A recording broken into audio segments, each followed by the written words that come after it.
साहिल, क्या तुम? हाँ शीतल, मैं यहाँ से भाग कर ही अपने आप को बेगुनाह साबित कर। तुमसे एक गुप्त बात करनी है। यही मेरी पहली सी। मेरा एक ही लक्ष्य है, साहिल सिन्हा। मुझ बेकसूर को खूनी साबित करके किसी फायदा पहुंच सकता है। आप मुझे मरवाना क्यों चाहते हैं? मेरे सनम मुझको। दोस्तों, आज की वीडियो में हम बात करेंगे बॉबी देओल की फेमस मूवी गुप्त के बारे में। ये मूवी बॉलीवुड की best of suspense thriller movie है। इस फिल्म को फिल्म फेयर का अवार्ड भी मिला हुआ है और इस फिल्म के बाद ही बॉलीवुड में सस्पेंस मूवीज़ बनना शुरू हुई, क्योंकि बॉलीवुड के राइटर्स, एक्टर्स, डायरेक्टर्स, प्रोड्यूसर्स का यह मानना था कि सस्पेंस मूवी हमारे जो व्यूअर्स हैं उनके लिए समझना मुश्किल होगा और हो सकता है कि सस्पेंस मूवीज़ जो होती हैं उनके मतलब की ना हो। लेकिन इस फिल्म के आने के बाद और इस फिल्म को जितना पसंद किया गया तो उसके बाद सस्पेंस मूवीज़ बनना शुरू हो गई और अब तक तो बॉलीवुड में 500 से ज़्यादा सस्पेंस मूवीज़ बन चुकी हैं। लेकिन 1997 की ये गुप्त मूवी अब तक भी सबको याद है। इस मूवी में हैरानकुन बात यही थी कि इस मूवी का मेन विलन कौन है।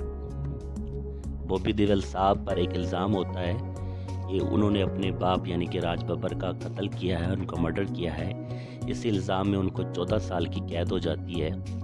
उनके बाद मनीषा कुराला उनको बचाती हैं और आगे जो कुछ होता है, अगर आपने इस फिल्म को देखा है तो यकीनन आप जानते होंगे, और अगर आपने नहीं देखा तो मैं आपको रेकमेंड करूँगा कि ये मूवी आप एक मर्तबा ज़रूर देखें।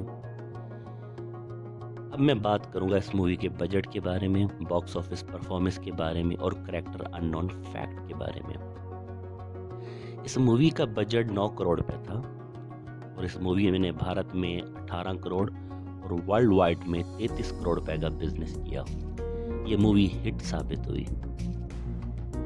इस मूवी के अगर मैं करैक्टर अननोन फैक्ट की बात करूं तो यहाँ सबसे पहले बॉबी देओल की जगह स्टोरी के मुताबिक अक्षय कुमार या सनी देओल को अप्रोच किया जा रहा था, लेकिन अक्षय कुमार के साथ डेट्स का इशू था, शेड्यूल का इशू था। वो अपनी दूसरी मूवीज़ की शूटिंग में मसरूफ़ थे, बिजी थे, इसलिए उसके उनके बाद सनी देओल को अप्रोच किया गया। लेकिन सनी देओल साहब ने रेकमेंड किया इस फिल्म के प्रोड्यूसर और डायरेक्टर को कि इस फिल्म में अगर आप मेरी जगह मेरे छोटे भाई बॉबी देओल को अप्रोच करें, उनको कास्ट करें तो ये ज़्यादा बेहतर होगा, क्योंकि बॉबी देओल की पर्सनैलिटी, उनकी आँखें, उनके बाल बहुत ज़्यादा डैशिंग है और इस मूवी में एक डैशिंग हीरो होना चाहिए जिस पर एक हीरोइन फिदा हो जाती है, बल्कि एक नहीं 2 हीरोइनें फिदा हो जाती हैं।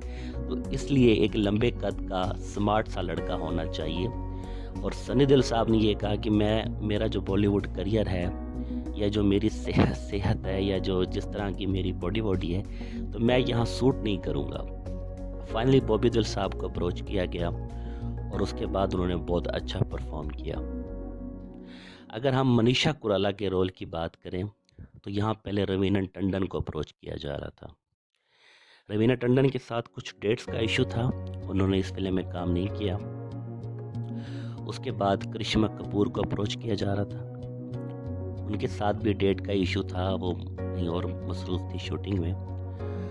फाइनली मनीषा कुराला को अप्रोच किया गया, लेकिन मनीषा कुराला को पहले काजल के रोल में अप्रोच किया गया, लेकिन मनीषा कुराला ने यह कहा कि मैं विलन के रोल पे परफॉर्म नहीं करूँगी, तो मैं इस रोल पे काम नहीं करूँगी, जो दूसरी साइड की हीरोइन है मैं वहाँ पे काम करूँगी। हालांकि देखा जाए तो मेन रोल काजल का ही था इसमें, यानी कि विलन का ही था। अगर मनीषा कुराला वहाँ काम करती तो उनको पैसे ज़्यादा मिलते, लेकिन फिर भी उन्होंने कहा कि मैं विलन के रोल में काम नहीं करना चाहती, मैं अपना इमेज ऐसा नहीं बनाना चाहती।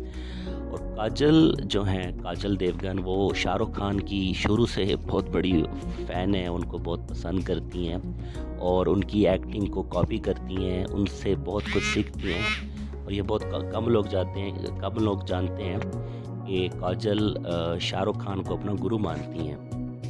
काजल का ये मानना है कि शाहरुख खान बॉलीवुड के बेस्ट एक्टर हैं और और जो भी हीरोइन या हीरो उनकी कॉपी करेगा तो वो ज़रूर सक्सेसफुल होगा।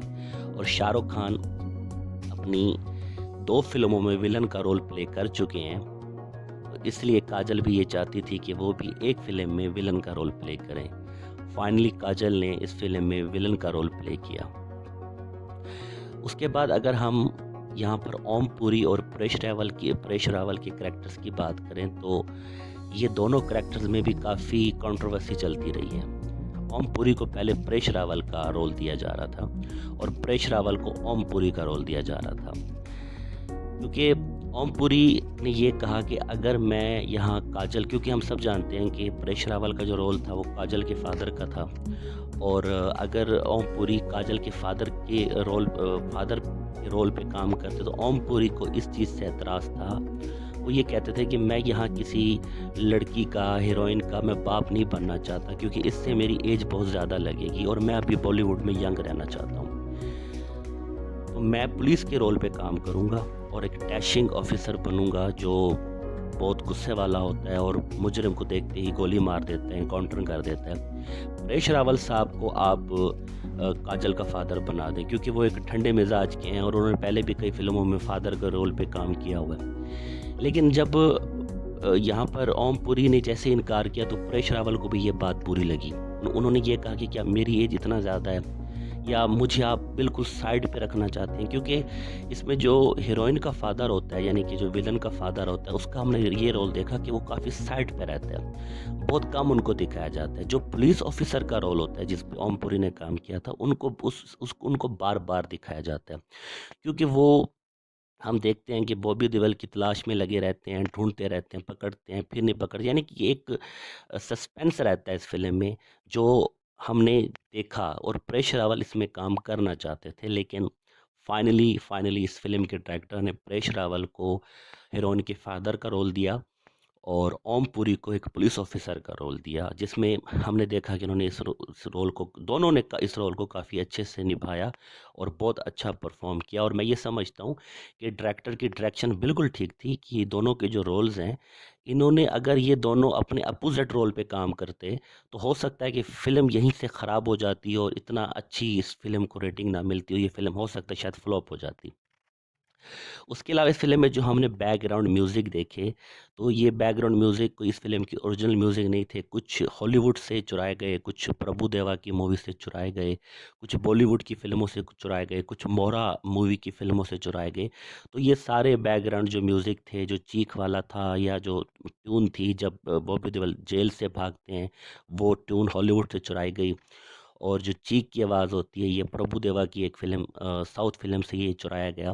तो इस तरह से ये सारी चीज़ों को चुरा कर और इस तरह की इन्होंने एक फ्रेम में लाकर इन्होंने जो पेश किया, वो काबिल तारीफ़ है। और ज़बरदस्त इन्होंने इस चीज़ को पब्लिक को दिखाया और उसके बाद पब्लिक ने भी बहुत अच्छा फीडबैक दिया। उम्मीद करता हूँ कि आपको मेरी आज की वीडियो अच्छी लगी होगी। अगर अच्छी लगी हो तो चैनल को ज़रूर सब्सक्राइब करें, वीडियो को लाइक करें। Thanks for watching.